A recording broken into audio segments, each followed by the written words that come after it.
बिना बदले, बिना डरे, जज्बा सच का लिए, सच दिखाते हैं। नमस्कार, मैं हूं रश्मि पांडे और आप देख रहे हैं R7 लाइव न्यूज। नमस्कार, आप देख रहे हैं R7 लाइव न्यूज और मैं हूं आपके साथ सिराज। आज रायबरेली में तिलक भवन में युवा जिला अध्यक्ष वीरेंद्र यादव के द्वारा एक पीसी की गई और पीसी के दौरान क्या पूरा मामला है, इस पूरे मामले पर बात करेंगे और जानेंगे कि आखिर आज ये पीसी करने का क्या कारण रहा और जो बड़े बड़े दावे किए जा रहे हैं चुनाव को लेकर के, उस मामले पर चर्चा करेंगे। वीरेंद्र जी, आपका हमारे चैनल पर स्वागत है। बहुत बहुत धन्यवाद आपका। वीरेंद्र जी, आज आपने प्रेस कॉन्फ्रेंस की है, किस मामले को लेकर के? आज की प्रेस कॉन्फ्रेंस युवाओं को लेकर है। हमारी पार्टी ने एक युवा विधान घोषणा पत्र जारी किया है, जिसमें हमने युवाओं को रोज़गार की गारंटी दी है कि हम पूरे प्रदेश में 20 लाख युवाओं को सरकारी नौकरी देंगे और वो सरकारी नौकरियां हम लोग किस माध्यम से, कहां से देंगे, उन सब का हमने अपने घोषणा पत्र में विस्तृत जानकारी दी है। उसी के संदर्भ में 40% सीटें महिलाओं के लिए आरक्षित होंगी और जो भी नौजवान आज बेरोज़गार है, परेशान है, किसी व्यवसाय से जुड़ा है, अपने व्यवसाय को नहीं कर पा रहा है, उनके लिए भी हमने उसमें लोन की भी इंतज़ाम कराएंगे। 5-5 लाख रुपए का लोगों को स्टार्टअप का लोन मिलेगा। तो ये हमारी जो नेता की सोच है, इसे हमारी सरकार बनेगी, हम इसे ज़मीन पर लाएंगे और इस वादे को पूरा करेंगे। अच्छा वीरेंद्र जी, सोनिया गांधी का संसदीय क्षेत्र है रायबरेली, तो यहाँ पर क्या पूरी 6 विधानसभा है, क्या 6 विधानसभा में कोई एक महिला प्रत्याशी हो सकती है?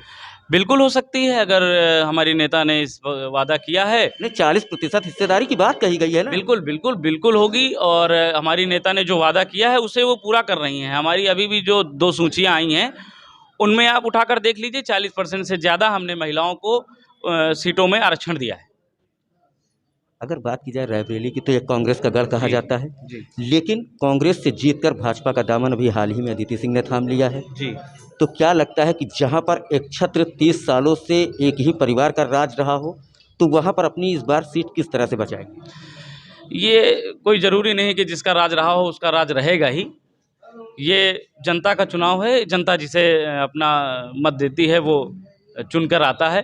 तो ये कहना बिल्कुल गलत है किसी का राज रहा है। राज बदलते रहते हैं, तमाम लोग हार रहे हैं, आप लोग देख भी रहे हैं। तो ऐसा कुछ नहीं किसी का राज रहा है, परिवर्तन आएगा और इस जिले की और प्रदेश की जनता परिवर्तन लाएगी। अच्छा, एक बात की जाए, युवाओं पर ज़्यादा फोकस कर रही है कांग्रेस पार्टी। जी। आप भी युवा हैं और आप लगातार ऊंचाहार विधानसभा में बने हुए हैं, जनता के बीच में पहुंच रहे हैं, तो क्या आपने टिकट को लेकर के दावेदारी भी की है वहां से? जी। तो अगर आपको टिकट मिलता है तो किन मुद्दों के बीच में जनता के बीच जाएंगे? मुद्दे बड़े साफ हैं। हम लोग नौजवानों को लेकर और बेरोज़गारी को लेकर, आज हमारे देश का किसान परेशान है, उन सभी परेशानियों को लेकर, और जो हमारे आज प्रदेश की, चाहे अस्पताल हो, चाहे बिजली हो और चाहे सड़कों का मुद्दा हो, जो आज हमारे प्रदेश की स्थितियां बदहाल हैं, उनको लेकर हम लोगों के बीच में जाएंगे और अपनी बातों को लोगों के बीच में कहेंगे और फिर जैसा जनमत होगा हमें स्वीकार होगा। अच्छा, अगर देखा जाए तो इस बार शुरू से ही प्रियंका गांधी लगातार एक्टिव रही हैं। जी। जब लखीमपुर खीरी कांड होता है तो वहाँ पहुँचती हैं और बड़े बड़े जो कांड होते हैं वहाँ पहुँचती हैं और उसके बाद लगातार क्षेत्रों में पहुँच रही हैं, जनता को कांग्रेस की जो नीतियाँ हैं उनको बता रही हैं। तो इस बार क्या लगता है कि उत्तर प्रदेश में कितनी सीटें, क्योंकि कांग्रेस काफ़ी मेहनत कर रही है प्रियंका गांधी? हम लोग बहुत मजबूती से पूरे प्रदेश की हर एक सीट पे लड़ रहे हैं और पूरे कोरोना काल में जितनी हमारी नेता प्रियंका गांधी जी ने और हमारे संगठन के सभी कार्यकर्ताओं ने मेहनत की है, उतनी किसी पार्टी ने नहीं की है। हमने बूथ स्तर तक लोगों की मदद करने का काम किया है, चाहे वो दिल्ली बम्बई से पैदल आ रहे लोगों के लिए हमने बस का मुहैया कराया है, उनके खाने पीने का हमने इंतज़ाम किया है। हमारा हर एक कार्यकर्ता कोरोना काल में सड़क पे था और हमने इस आम जनमानस की मदद की है और उसका प्रतिफल हमें इस चुनाव में होगा और हम लोग बहुमत के साथ सरकार में आएंगे। सीटें कितनी? क्योंकि अखिलेश यादव कहते हैं 400, योगी आदित्यनाथ कहते हैं कि हम पूर्ण बहुमत से सरकार बना रहे हैं, तो कांग्रेस भी तो दावा कर रही होगी।